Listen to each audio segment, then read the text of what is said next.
Hello, je suis contente d'être avec vous pour cette fois-ci parler de nos habitudes. Alors, qu'est-ce qu'une habitude? Une habitude, c'est une action, comportement automatique, répété régulièrement et sans même réfléchir. Donc, nous en avons tous beaucoup, d'autant plus que le cerveau, en fait, a besoin d'économiser de manière automatique, lui aussi. Il économise l'énergie. Donc, 40% de nos actions sont automatiques.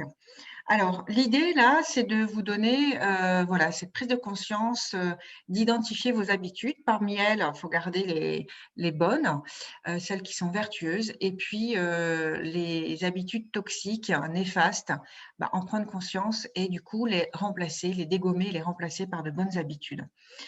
Charles de Nil, a identifié qu'il y avait 3 phases dans une habitude. La première, c'est, le signal qui va déclencher donc l'habitude pour obtenir une récompense. Donc, l'idée, c'est de repérer l'élément déclencheur, d'identifier du coup la boucle qui s'ensuit pour décortiquer cette habitude et la remplacer par, une fois qu'elle devient consciente donc, par d'autres bonnes habitudes. Voilà, donc rappelez-vous qu'on ne peut faire qu'une chose à la fois pour bien le faire. Certains parlent sur 21 jours, à vous de voir. En tout cas, l'idée, c'est de une par une, ne cumulez pas, ne vous surestimez pas. Voilà, identifiez une habitude, donc ramenez-la à la conscience.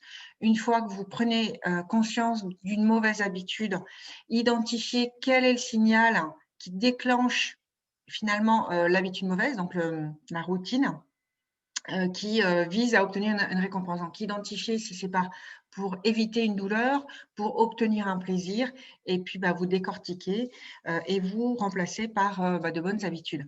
Aristote disait nous sommes ce que nous faisons de manière répétée. Voilà, donc faites attention aux habitudes que vous avez, puisque au final, votre vie, de manière générale, en dépend, puisque nous sommes ce que nous répétons.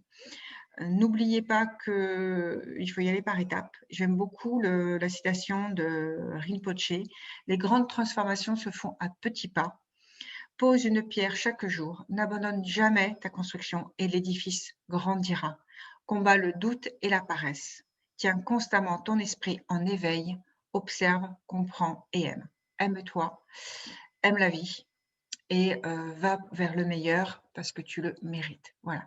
Donc, n'hésitez pas à suivre la formation, le lien. Vous savez que je suis fan de la plateforme Master Business qui nous apporte de manière, comment dire, sur un plateau pour un prix dérisoire, des centaines de formations sur le développement personnel, la santé, le bien-être, l'éducation financière. Donc voilà, donc j'aime bien vous donner les petites astuces ou l'essentiel, enfin quelques étapes pour faire monter à votre conscience, vous donner envie d'entamer cette démarche, ce process. Et pour aller plus loin, faites appel à un coach que vous retrouverez sur notre plateforme éveilduvert.com ou bien suivez la formation sur le lien que je vous indique. Voilà, merci, à très bientôt pour une prochaine vidéo. Au revoir et bonne soirée.